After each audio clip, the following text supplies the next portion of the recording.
My stepmother raised her champagne glass, looked directly at me in front of 40 guests, and laughed while calling me the charity case living in her father's house. Everyone laughed politely. Even people who looked uncomfortable still smiled. Because that's what people do when cruelty is wrapped in elegance. And for a moment, I let her enjoy it. I let her stand there in her silver dress under crystal chandeliers, believing she had finally humiliated me enough to become untouchable inside my father's world.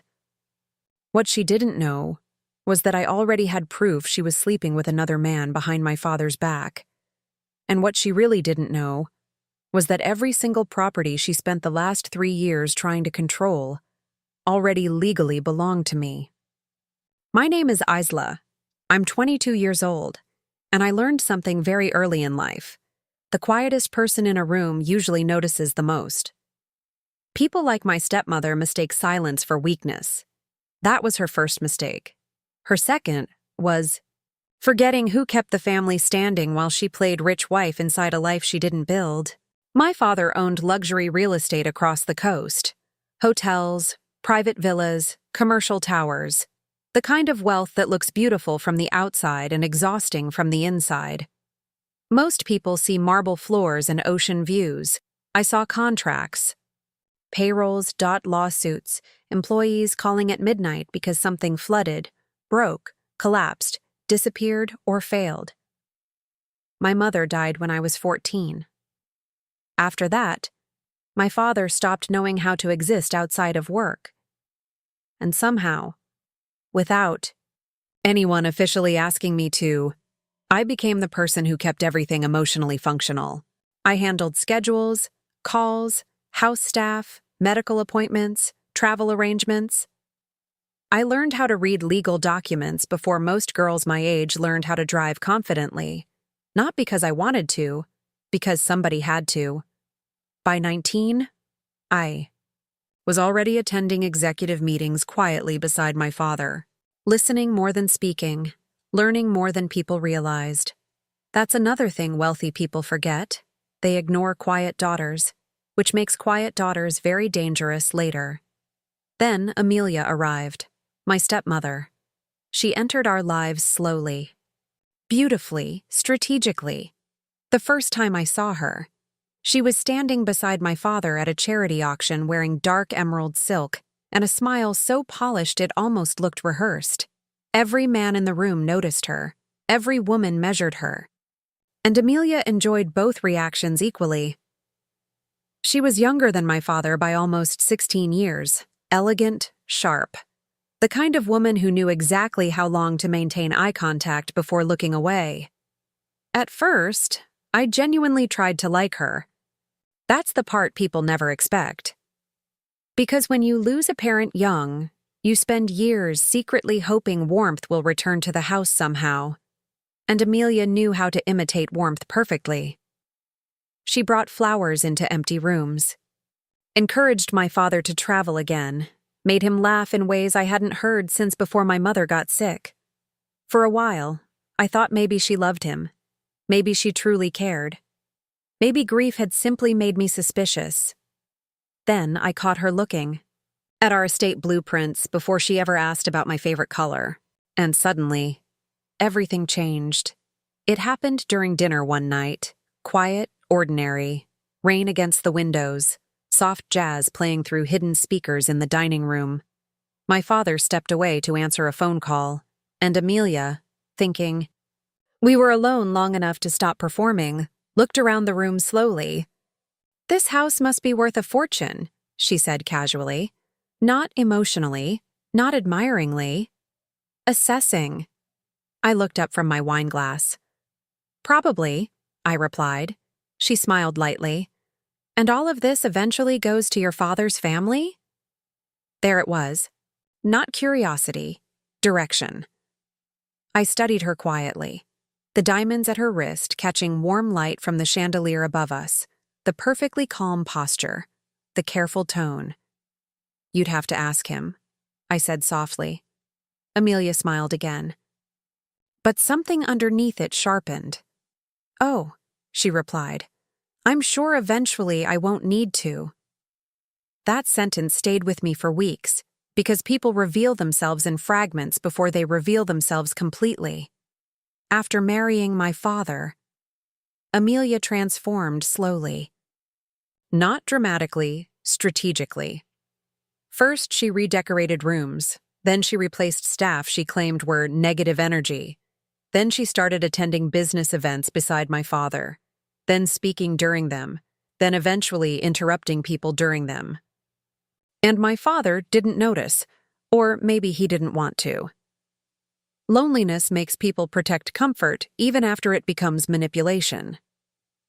At 21, I was already handling more than half the operational decisions behind the company quietly.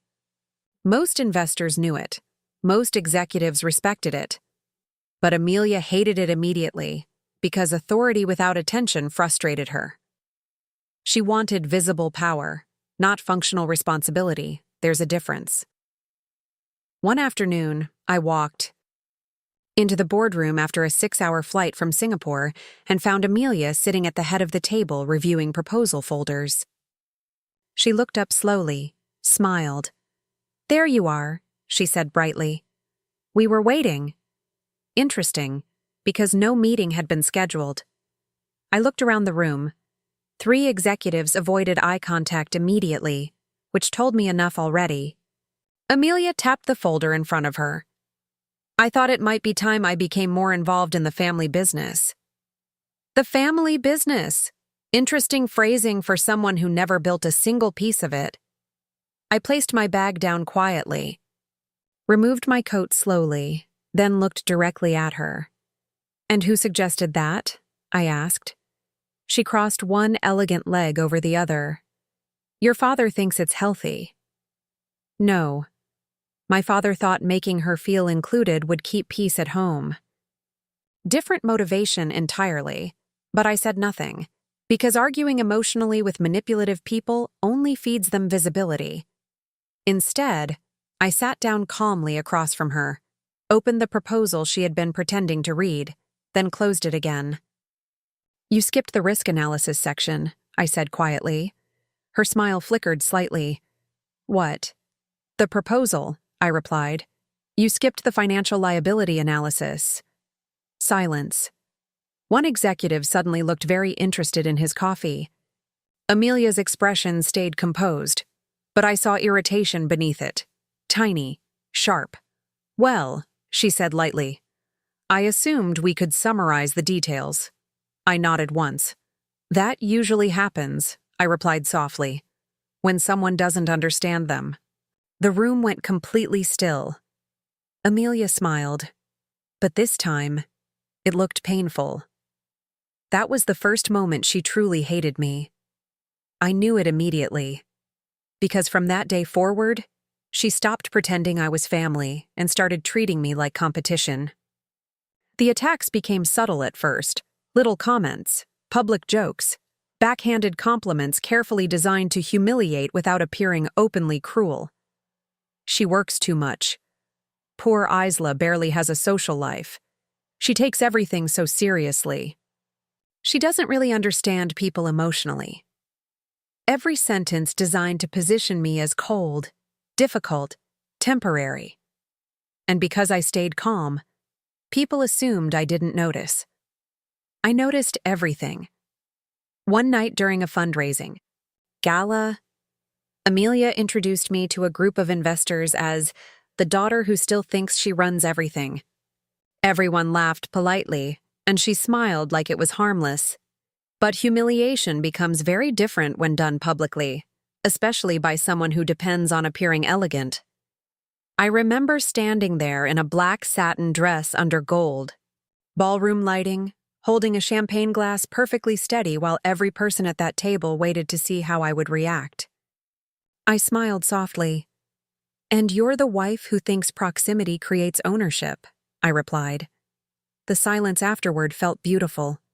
Amelia laughed quickly to cover it, but her eyes changed, cold now, focused. From that moment on, she wanted me gone. Not emotionally, structurally. And 6 months later, I discovered exactly how far she was willing to go. It happened accidentally, or maybe not accidentally. Sometimes truth arrives quietly because it's tired of hiding. I had returned home earlier than expected from a property inspection. The estate was unusually quiet, no staff in the main hall, no music, nothing. As I walked past the guest wing corridor, I heard laughter, male laughter. Low, intimate. Not my father's voice. I stopped walking immediately, then Amelia's voice followed. Soft, breathless, dangerous. "You worry too much," she whispered. Another laugh, closer this time. Then silence, the kind that tells you exactly what's happening without showing you. I stood there very still for several seconds, not shocked. Not emotional, just clear, because suddenly, every missing piece aligned perfectly. Amelia wasn't just manipulative, she was careless, very quietly. I walked toward the partially open door, and through the narrow opening, I saw enough. Her hand against another man's chest, his mouth against her neck, the sound of her laughing softly while wearing the necklace my father bought her in Paris. For a moment, I felt absolutely nothing.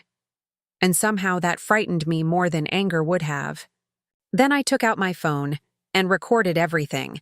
Not dramatically, not shakily, carefully, clearly, because truth matters most when it survives denial. I left before they noticed me, and downstairs, I poured myself a glass of water with perfectly steady hands.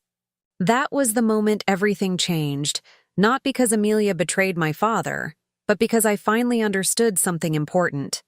She believed she was untouchable. People become reckless once they believe they've fully secured power, and Amelia believed she already owned the future. She didn't know the future legally belonged to me. My father structured the inheritance years earlier after my mother died. Quietly, privately, irrevocably, every estate, every resort, every property Amelia obsessed over was already transferred into protected holding structures under my name. Not public information, not discussed, not even Amelia's lawyers knew. My father once told me, "Never announce ownership too early. The wrong people behave honestly when they think they still have time to manipulate you." He was right, so I stayed quiet, and Amelia kept revealing herself. Weeks passed, then months, and her behavior became worse, because greed always becomes impatient eventually. She started openly mocking me at social events, interrupting me during meetings, referring to the estate as our future. One afternoon during lunch with investors, she laughed while saying, "Poor Isla still acts like she's the heir to all this." The investors exchanged uncomfortable glances, and Amelia smiled sweetly afterward like it was harmless teasing. I looked directly at her, then calmly returned to my meal. Because timing matters, and I was waiting for the perfect audience.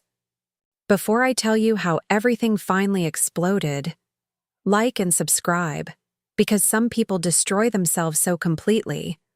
All you really have to do is stay calm long enough to watch it happen.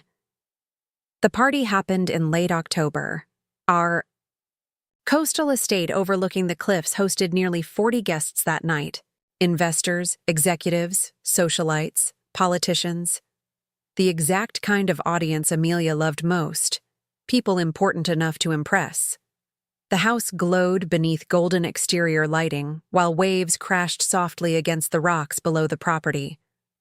Everything looked cinematic, beautiful, expensive, false.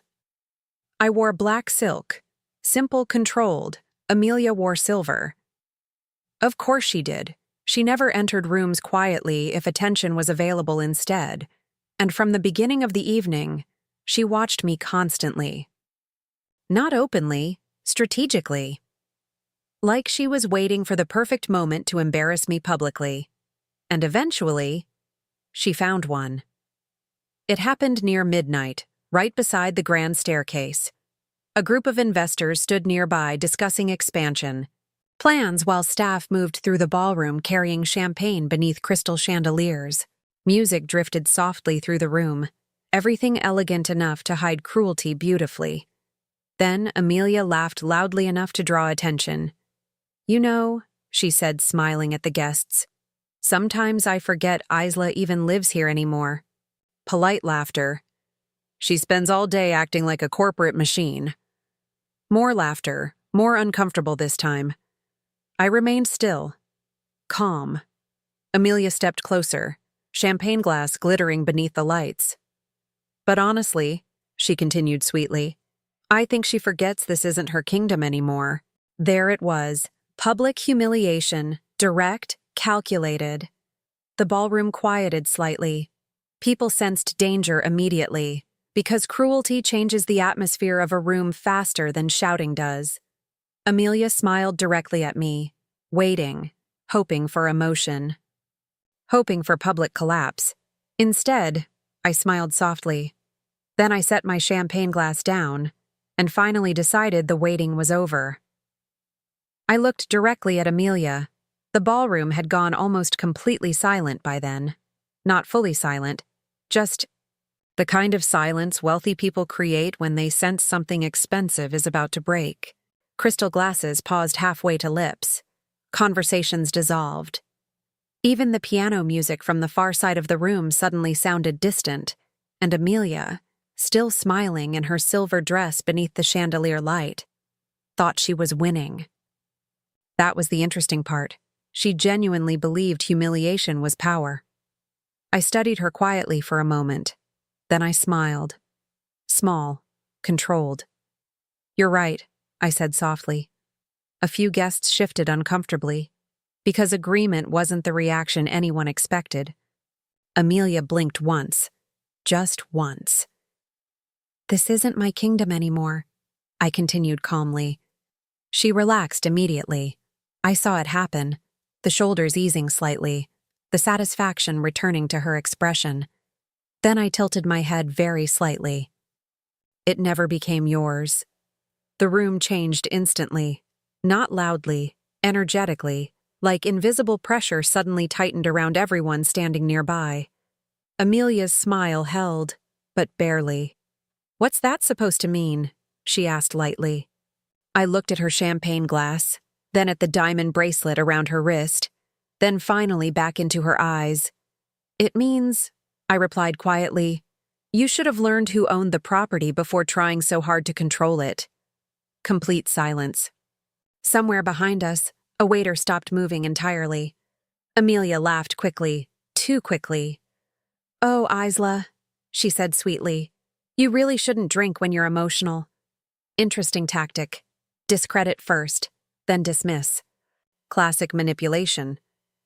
I nodded slowly. "You're right," I replied. "I prefer evidence." That landed. Hard.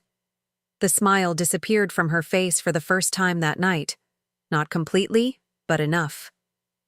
My father looked between us carefully now. Confused, alert, finally sensing danger beneath the performance. And Amelia realized something in that exact moment. She realized I wasn't improvising. "Isla," my father said quietly. I looked at him gently, and for a brief second, I actually felt sorry for him. Because betrayal becomes uglier when love is involved. Then I turned back toward Amelia. "You spent 3 years trying to position yourself inside this family," I said calmly. "Inside this company. Inside this estate." Her jaw tightened slightly. "And honestly," I continued softly, "you almost did it very well." A nervous laugh escaped someone near the staircase, the kind people make when they desperately want tension to become a joke again. It didn't. Amelia stepped closer toward me. Still trying to maintain elegance, still trying to control perception. "I think you're embarrassing yourself," she said carefully. "No," I replied. "I think you're worried." Her eyes hardened instantly. Because manipulative people hate accurate observation more than direct attacks. My father set his drink down slowly. "What is going on?" he asked. I looked at him quietly for several seconds, and in that moment, I realized this was the last peaceful second before everything shattered. So I reached into my clutch and removed my phone. Amelia's expression changed immediately. Tiny shift, tiny inhale, but enough. Interesting. Very interesting. You know what I find fascinating? I asked softly. No one answered. How careful people become with their words, I continued, when they suddenly realize someone might have proof. Amelia's voice sharpened. Proof of what? I held her gaze calmly, then unlocked my phone. Proof, I replied quietly, that while you were busy trying to become my father's widow, a pause. You were sleeping with someone else in the guest wing. The ballroom exploded into silence, real silence this time, heavy enough to feel physical. My father stared at me, then at Amelia, then back at me. Amelia laughed immediately, too loudly, too fast. That's insane, she snapped. I nodded once. That's what I thought too, I replied, which is why I recorded it. And suddenly, everything changed. Amelia stopped breathing correctly. I could see it, the tiny loss of rhythm, the panic trying to stay hidden beneath posture and makeup and expensive jewelry. Isla, my father said again, but his voice sounded different now. Lower, more dangerous. I turned the screen toward him and pressed play. The video wasn't dramatic, that's what made it devastating. No shouting, no blurry movement. No cinematic confrontation, just Amelia in the guest suite corridor laughing softly against another man while wearing the necklace my father gave her on their anniversary. The sound of her voice filled the ballroom. Quiet, intimate, unmistakable. No one moved. Amelia stared at the screen like she'd stopped understanding language. Then finally, no, she whispered. Interesting reaction. Not denial. Panic. My father watched the screen in complete silence, and somehow, that silence felt far more frightening than anger. When the video ended, I lowered the phone slowly. The ballroom remained perfectly still, crystal chandeliers glowing overhead, ocean waves crashing faintly outside beyond the glass walls. An entire empire standing silently around a woman realizing her performance had collapsed. Amelia swallowed hard, then forced a laugh again. Weak this time. Broken. This isn't what it looks like, she said quickly. I almost smiled, because betrayal always sounds ridiculous once exposed publicly. Really? I asked softly. She looked at my father desperately. I can explain. No, I interrupted calmly. You really can't. My father finally spoke, quietly. Who is he? Amelia blinked rapidly, mind racing, searching, calculating. Nobody, she whispered.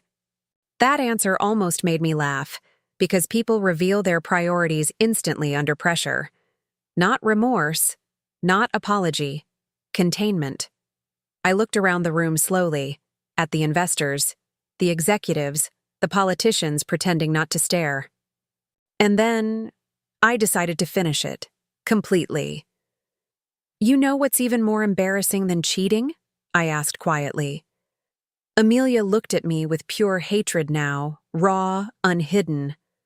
Watching someone spend years trying to control property they legally have no claim to. My father frowned sharply. What?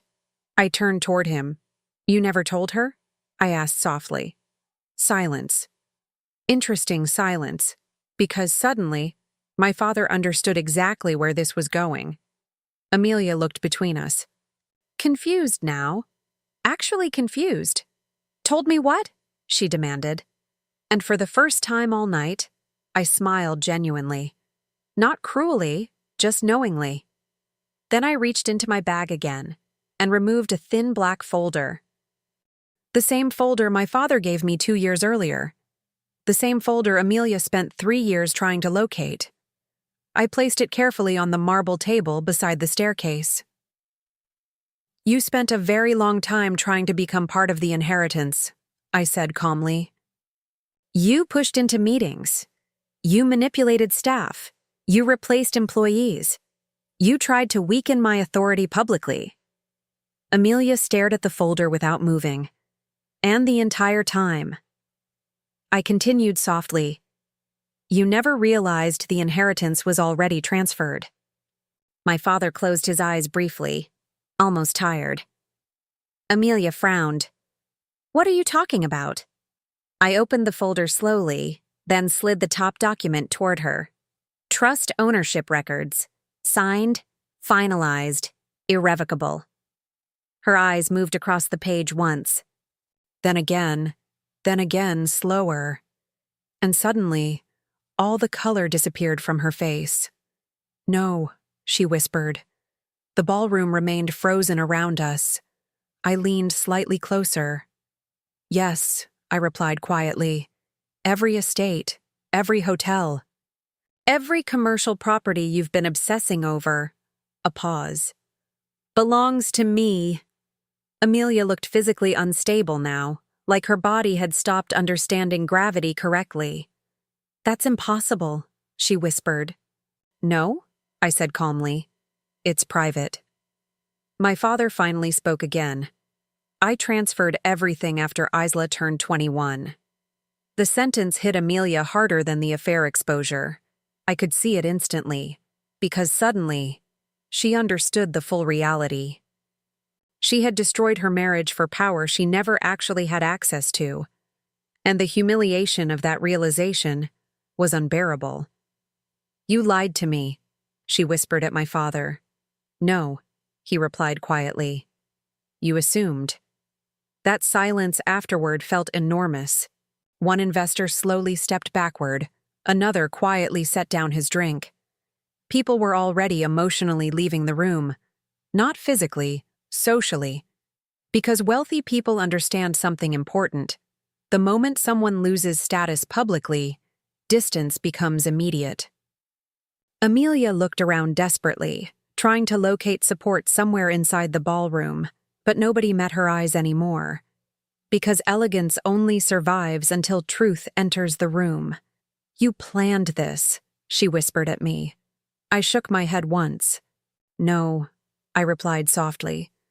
You did. A tear slid down her face suddenly. Fast. Angry. But even then, I noticed something fascinating. She wasn't crying because she hurt my father. She wasn't crying because she betrayed anyone. She was crying because she lost. And that told me everything about who she really was. My father stepped away from her slowly, like someone finally seeing a stranger clearly. How long? He asked quietly.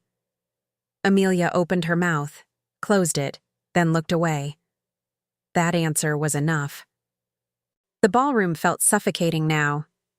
Heavy. Still. The ocean beyond the windows looked black beneath the night sky. And standing there under all that gold chandelier light, Amelia suddenly looked very small. Not because she lost money, because she lost control of perception.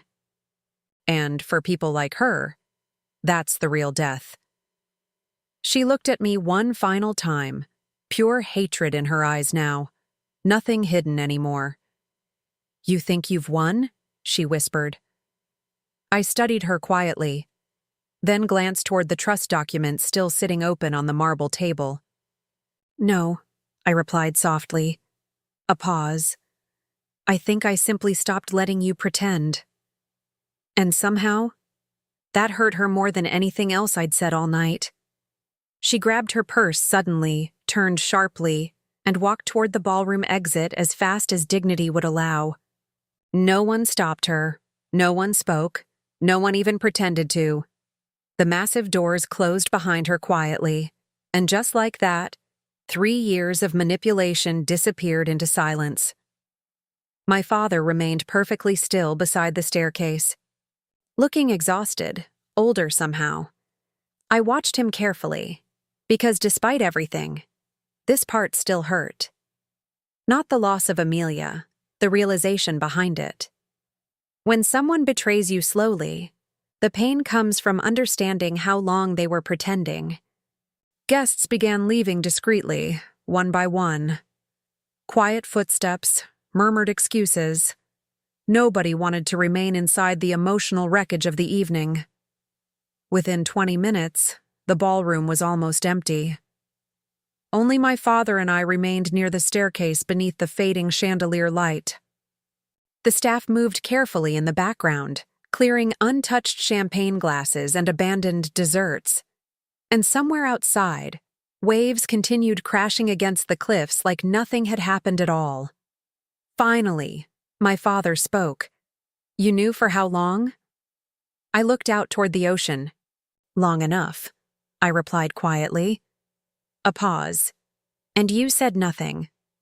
I turned back toward him slowly. "You loved her," I said softly. He looked away immediately, because grief and humiliation together are difficult to survive with dignity. "I thought she loved me too," he admitted. That sentence hurt more than I expected, not because I liked Amelia, but because my father sounded genuinely broken for the first time since my mother died. So I stepped closer. Not emotionally. Not dramatically, just quietly. "She loved what you gave her," I said carefully. A long silence followed. Then my father looked down at the trust document still sitting on the marble table. And finally, very softly, he laughed. Not happily. Not bitterly, just tired. "She really thought she was going to take control of all this," he murmured. I nodded once. "She spent years trying." Another silence. Then he looked at me. Really looked at me. And suddenly, something in his expression changed. Recognition. Not of the inheritance, of me. Of the daughter quietly carrying the family while everyone else underestimated her. "You handled everything alone," he said quietly. I shrugged slightly. Somebody had to. That landed harder than I intended. I saw it immediately in his face, because deep down, he knew it was true. For years, while he grieved, while Amelia manipulated, while executives watched carefully from a distance, I kept everything standing, quietly, without asking for recognition. And suddenly, he understood that too. The next morning, Amelia's belongings were gone. Every designer dress, every suitcase, every expensive perfume bottle lining the marble bathroom counters upstairs. Gone. No message, no apology, nothing. Just absence, which somehow suited her perfectly, because people like Amelia never leave honestly. They disappear the moment admiration becomes impossible. But the story didn't end there, because revenge isn't the exposure itself. It's the aftermath people never prepare for. And Amelia still had one final mistake left to make. The morning after the party, the estate felt unfamiliar. Not because Amelia was gone, because the illusion was. Sunlight poured through the floor-to-ceiling windows overlooking the ocean, touching marble floors and expensive furniture that suddenly looked colder than usual.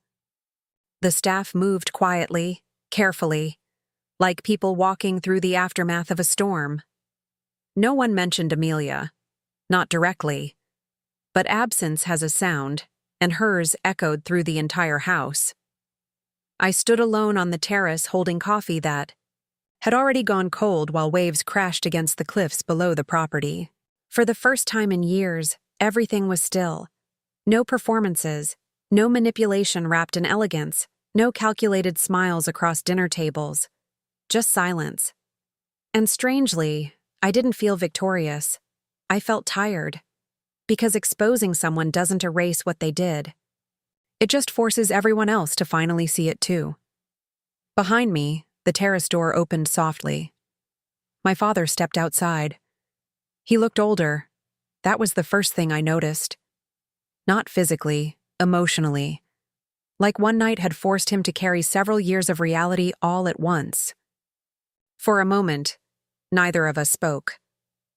Then he stood beside me overlooking the ocean, hands in his pockets, quiet. I barely slept, he admitted finally. I nodded once. I know. A long pause followed, the kind that only happens between people trying to process humiliation without naming it directly. Then he exhaled slowly. How long were you protecting me from this? He asked. I looked down at the coffee cup in my hands. Long enough to understand who she really was, I replied softly. He turned toward me slightly.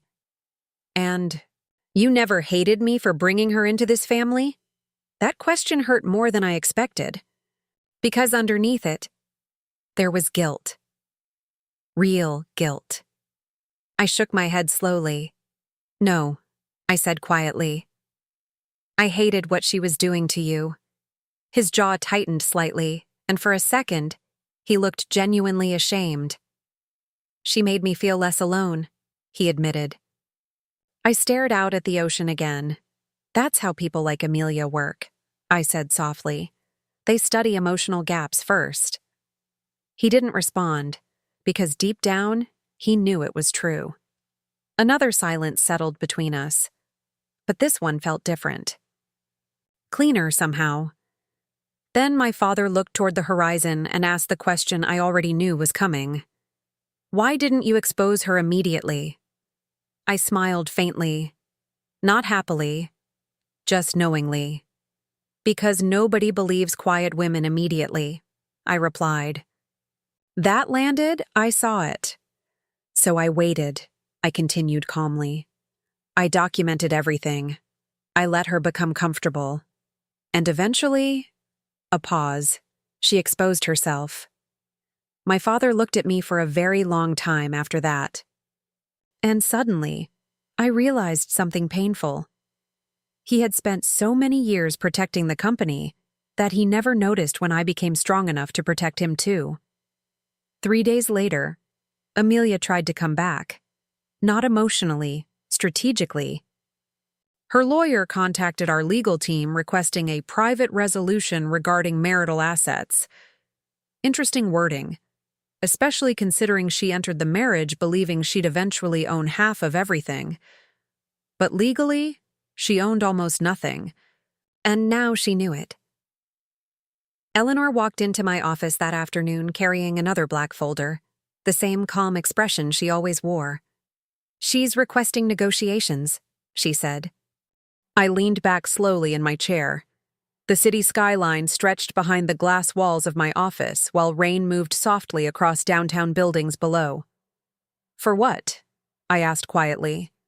Eleanor opened the folder. She claims emotional damages from public humiliation. That almost made me laugh. Almost. Public humiliation, I repeated softly. Interesting. Eleanor nodded slightly. She also threatened to pursue claims regarding inheritance transparency. Now that was desperate. I stood slowly and walked toward the windows, hands folded loosely behind my back. Outside, traffic crawled through the rain while the city carried on completely unaware that someone upstairs was trying to recover from destroying their own future. She still thinks this is negotiable, I murmured. Eleanor watched me carefully. What would you like me to do? I turned back toward her. Nothing yet, I said calmly. A pause. She's panicking.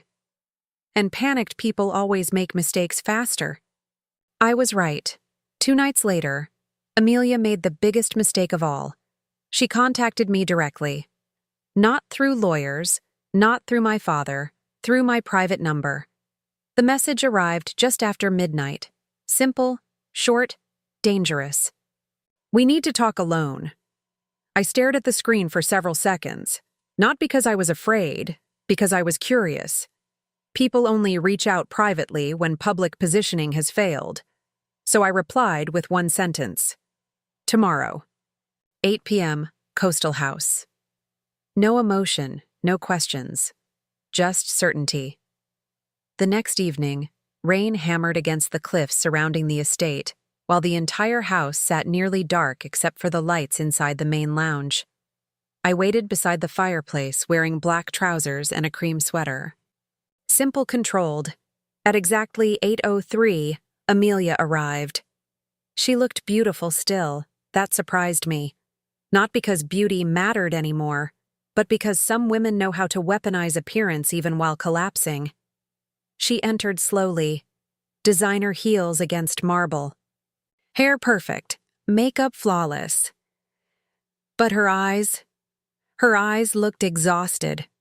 For a moment, neither of us spoke. The fire crackled softly between us while ocean waves crashed violently outside. Then Amelia smiled. And suddenly, I realized something fascinating. Even now, she was still performing. "You look calm," she said softly. "I am," I replied. She nodded slowly, studying me carefully, like she was finally trying to understand what I actually was after years of underestimating me. "You planned everything," she whispered. "No," I said calmly. "You did." That irritated her immediately. I saw it, the tension in her jaw, the anger beneath the elegance. "You waited for me to fail publicly." I waited for the truth to become undeniable. Silence. Amelia walked toward the windows overlooking the dark ocean, then quietly laughed to herself. "You know what's funny?" she said. "Your father never really saw you." Interesting choice. Trying to wound me emotionally now. I stayed silent, so she continued. "He respected you," she said softly, "but he didn't understand you." I looked at the fire for a moment, then back at her. "You didn't either," I replied. That landed harder than I expected. Because suddenly, Amelia stopped pretending confidence. "You think you've won because of money," she snapped quietly. "No," I said. "I won because I never needed yours." Her expression hardened instantly. "And what exactly are you without the inheritance?" she asked coldly. That question revealed everything, because people like Amelia genuinely believe value only exists through ownership, through status, through access. I smiled slightly. "The person who kept this family functioning while you were trying to steal it," I replied calmly. Complete silence. And for the first time, Amelia looked uncertain, truly uncertain. Because suddenly, she understood something she never considered before. I wasn't powerful because of the inheritance. The inheritance survived because of me. The company functioned because I carried it. The estate remained stable because I protected it. The employees trusted me. The executives respected me. The investors followed my decisions. Not because I inherited power, because I earned authority quietly while everyone else underestimated me. And Amelia had spent 3 years attacking the one person actually keeping the empire alive. "I could have loved him," she whispered suddenly. That surprised me, not the sentence, the honesty. I studied her carefully, and for the first time, I saw exhaustion instead of manipulation. "But you loved what he gave you more," I replied softly. Her eyes filled with tears instantly, real ones this time, not strategic, not performed, just broken. And suddenly, I understood something painful. Amelia wasn't evil in the dramatic way movies portray villains. She was simply empty, and empty people consume everything around them trying to feel complete. Money, attention, status, control, admiration.